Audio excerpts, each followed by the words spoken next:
Yo, what's up guys? My name is B-Boy LMD and welcome to Respeto, Kagulong. And today's episode, tuturuan ko kayo kung paano mag-install ng Universal Mudguard.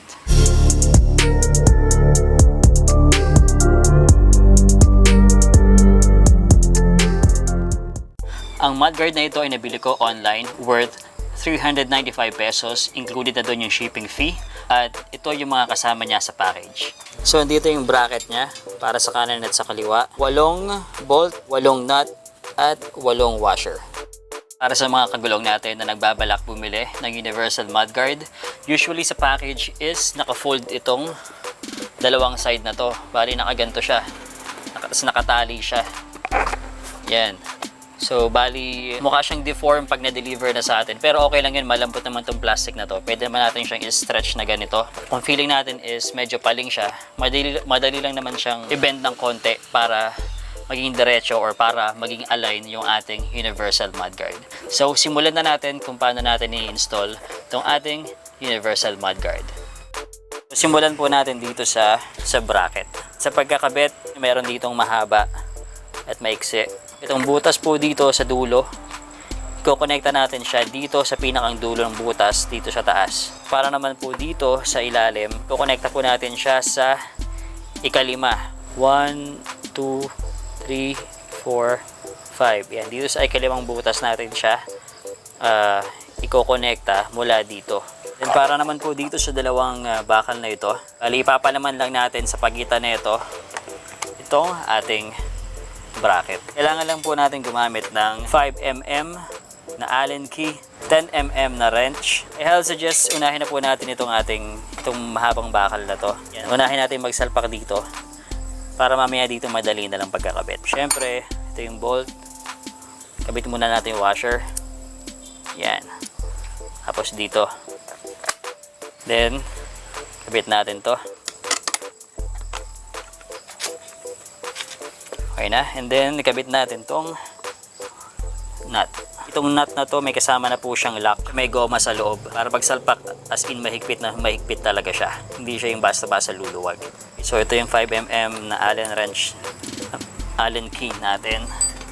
And then, ito yung pangontra natin. 10mm close wrench. Ikutin lang natin siya clockwise. Yan, hindi ko muna siya masyadong ihigpitan. I guess, ikakabit ko na din muna itong maiksi dito sa kabila.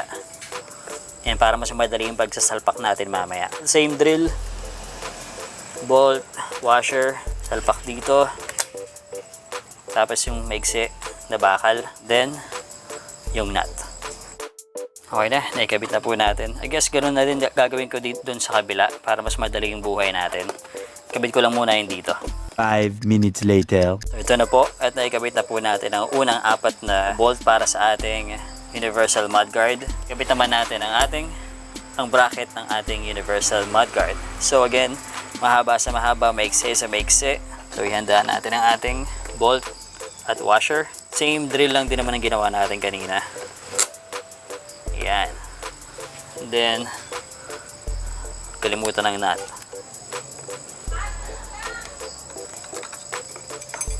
Okay. 1 down.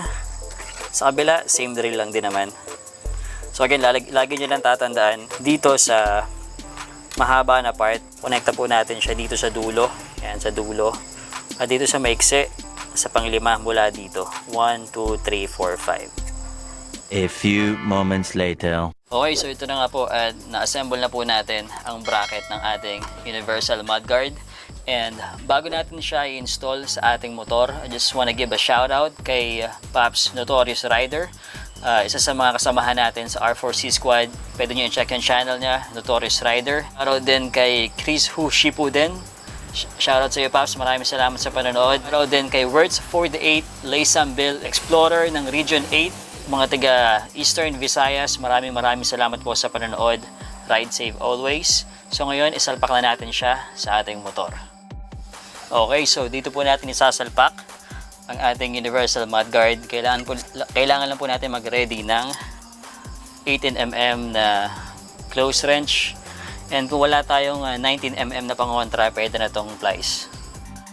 Okay, so kailangan lang po natin luwagan muna ang axle ng ating Z200S.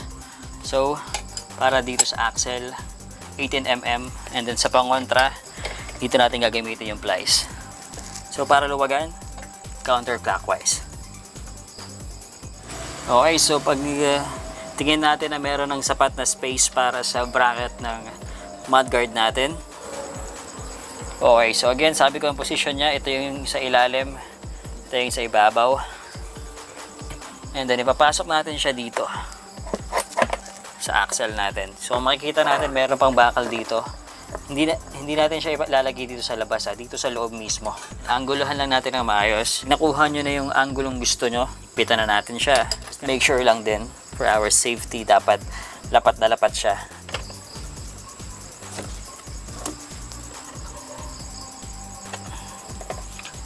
All good. So ito na po ang universal mudguard na naisalpak natin sa Z200S natin. And medyo hindi na siya masyadong kita dahil gabi na. Pero papakitaan ko na lang kayo ng picture sa screen kung anong itsura niya sa araw.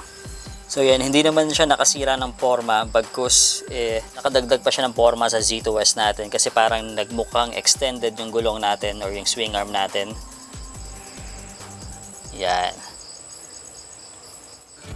Okay, so yun na nga po at naisalpak na po natin ang universal mudguard para sa ating Z200S. So yung mga steps na to is applicable din siya sa ibang mga motor like NS200, R15, CBR150, GSX-R150 at iba't iba pang klase ng motor. So yun, kung gusto niyo mag-underneath, very effective talaga itong universal mudguard na to. So I hope na nakatulong tong tutorial na ito para sa mga kagulong natin na nagbabalak bumili at mag-install ng universal mudguard sa kanilang mga motorsiklo. And magkita-kita tayong muli sa mga susunod nating vlogs for another motorcycle tutorial at mga rides. And kung umabot kayo sa point na to, please don't forget to subscribe and hit the bell icon para lagi kayong updated sa mga latest upload natin. And maraming salamat sa pagtutok, sa panonood at sa suporta. Again, my name is B-Boy LMD. Peace, God bless, ride safe, and respeto, Kagulong.